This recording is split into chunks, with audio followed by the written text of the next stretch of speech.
Assalamualaikum warahmatullahi wabarakatuh. Surga dan segala kenikmatannya tidak dapat ditangkap oleh akal manusia. Meskipun manusia membayangkan tentang kenikmatan yang terdapat di surga, dia tidak akan sanggup mencapai hakikat kenikmatan yang diberikan oleh Allah Subhanahu wa Ta'ala dalam Al-Quran maupun yang dikabarkan oleh Rasulullah Sallallahu Alaihi Wasallam melalui banyak hadis. Di dalam surga terdapat semua hal yang diinginkan oleh nafsu dan tidak menyerupai sedikit pun yang ada di dunia ini kecuali dari segi penamaannya. Semua yang kita dapati di dunia tidak menyerupai sedikit pun dengan apa yang ada di dalam surga.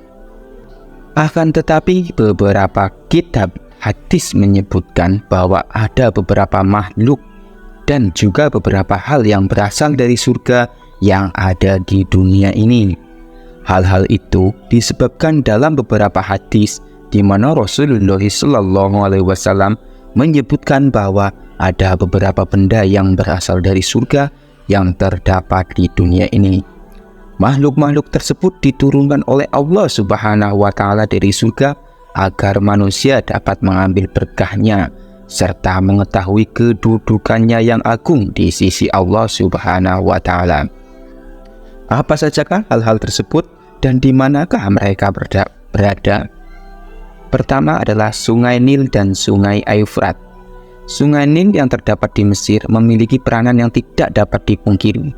Demikian pula Sungai Eufrat yang ada di Irak. Keduanya merupakan dua sungai yang berasal dari surga, sebagaimana yang disebutkan dalam hadis yang sahih yang diriwayatkan oleh Imam Bukhari dan Muslim. Rasulullah SAW bersabda bahwa Rasulullah melihat 4 sungai yang keluar darinya, 2 sungai yang nampak dan 2 sungai yang tidak nampak. Maka beliau bertanya kepada Jibril, "Wahai Jibril, apakah sungai-sungai ini?" Malaikat Jibril pun menjawab, 2 sungai yang tidak nampak adalah sungai yang terdapat di surga. Adapun 2 sungai yang nampak maka itu adalah Sungai Nil dan Sungai Eufrat. Imam Ibnu Hajar Al-Aqsani ketika menjelaskan tentang hadis ini berkata bahwa Imam Nawawi rahimahullah menyebutkan bahwa sumber dari 2 sungai ini berasal dari surga dan bahwasanya keduanya berasal dari Sidratul Muntaha. Kemudian keduanya mengalir sebagaimana yang dikehendaki oleh Allah Subhanahu wa Ta'ala. Kemudian turun ke dunia dan mengalir di kedua sungai tersebut. Kenyataan itu bukanlah sesuatu yang mustahil bagi akal, serta keterangan ini berasal dari hadis yang sahih, maka hal tersebut merupakan benar adanya.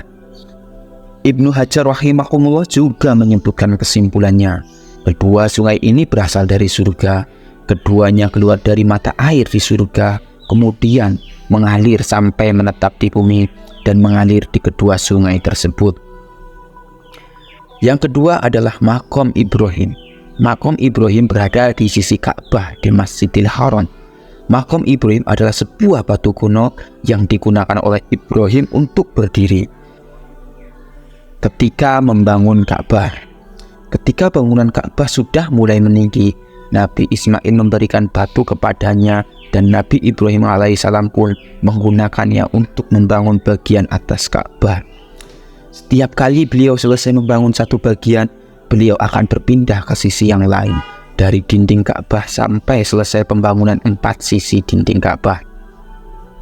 Beberapa kitab hadis meriwayatkan dari sahabat Abdullah bin Amr radhiyallahu anhu bahwa beliau berkata, Rasulullah SAW bersabda, "Sesungguhnya rukun dan makam adalah 2 permata dari permata surga yang Allah Subhanahu wa Ta'ala telah tutupi cahayanya.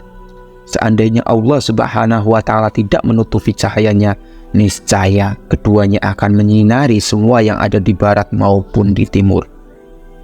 Bentuk makam Ibrahim terdapat bekas 2 telapak kaki yang berlubang di atas batu, sebagaimana yang diriwayatkan bahwa setelah selesai pembangunan Ka'bah, Nabi Ibrahim alaihissalam berdiri di atas batu, kemudian kakinya masuk ke dalam batu sebagai bentuk pengabdian terhadap peringatan pembangunan Ka'bah. sehingga makam tersebut senantiasa berada di sisi Ka'bah dan menjadi salah satu simbol Masjidil Haram di Mekah. Makam Ibrahim tersebutlah disebutkan oleh Allah Subhanahu wa Ta'ala dalam Al-Quran dalam surat Al-Baqarah. Dan ingatlah ketika kamu menjadikan rumah Ka'bah tempat berkumpul dan tempat yang aman bagi manusia, dan jadikanlah makam Ibrahim itu tempat sholat. Sebagaimana Allah Subhanahu wa Ta'ala juga berfirman di surat Al-Imran, sesungguhnya rumah ibadah pertama yang dibangun untuk manusia ialah Baitullah yang ada di Mekah, yang diberkati dan menjadi petunjuk bagi seluruh alam. Di sana terdapat tanda-tanda yang jelas di antara makam Ibrahim. Barang siapa memasukinya, amanlah. Yang keempat adalah Hajar Aswad. Hajar Aswad berada di sudut Ka'bah sebelum tenggara, dan Rasulullah SAW menyebutkan bahwa Hajar Aswad merupakan batu yang berasal dari surga. Pada mulanya berwarna putih, tetapi dia berubah menjadi hitam karena banyak dosa yang dilakukan oleh manusia. Pernyataan tersebut sebagaimana yang disebutkan dalam sebuah hadis yang diriwayatkan oleh Imam Tirmizi dari Ibnu Abbas radhiyallahu anhu, bahwa Rasulullah SAW bersabda, Hajar Aswad turun dari surga dalam keadaan warna putih daripada susu. Kemudian dia menjadi hitam karena dosa-dosa yang dilakukan oleh Bani Adam. Rasulullah SAW mencium Hajar Aswad dan diikuti oleh umatnya. Umar bin Khattab radhiyallahu anhu ketika datang ke Hajar Aswad kemudian menciumnya dan berkata, sesungguhnya aku mengetahui bahwasanya engkau adalah sebuah batu yang tidak memberikan mudarat ataupun manfaat. Seandainya bukan karena aku melihat Rasulullah SAW menciummu, niscaya aku tidak akan menciummu. Hajar Aswad akan datang di hari kiamat sebagai saksi bagi orang yang pernah menyentuhnya dengan hak. Hal ini sebagaimana yang diriwayatkan oleh Abdullah ibnu Abbas radhiyallahu anhu, bahwa Rasulullah SAW pernah bersabda tentang Hajar Aswad, demi Allah, Allah Subhanahu wa Ta'ala tak akan membangkitkan Hajar Aswad di hari kiamat, di mana dia akan mempunyai dua mata yang dapat melihat dengan keduanya dan lidah yang dapat berbicara dengannya. Dia akan bersaksi bagi siapapun yang pernah menyentuhnya dengan hak. Yang kelima adalah Raudah.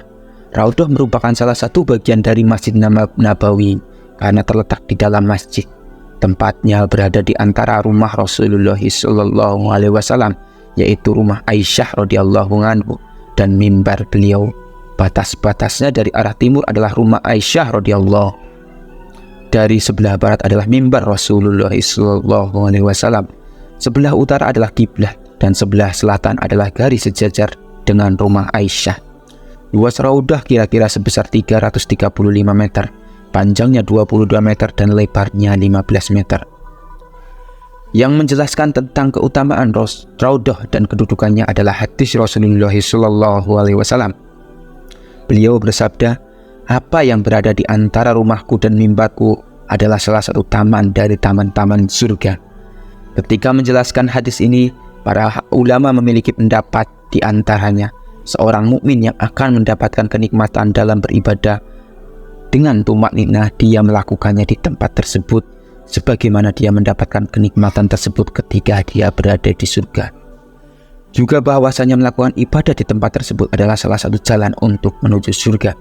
Ada juga yang berpendapat bahwa hanya tempat tersebut adalah bagian dari surga dengan makna yang sebenarnya, dan bahwasanya tempat tersebut pada hari kiamat akan kembali ke posisinya ke surga. Sekarang Raudah ditandai dengan sajadah berwarna hijau yang berbeda dengan sajadah lain yang digunakan di Masjid Nabawi.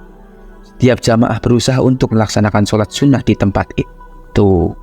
Oke, demikian penjelasan mengenai 4 makhluk yang dari surga dan masih berada di bumi. Jangan lupa untuk like, komen, dan subscribe channel ini. Saya doakan semoga panjang umur, sehat selalu, bahagia dunia akhirat, dan kaya raya. Billahi taufiq wal hidayah. Wassalamualaikum warahmatullahi wabarakatuh.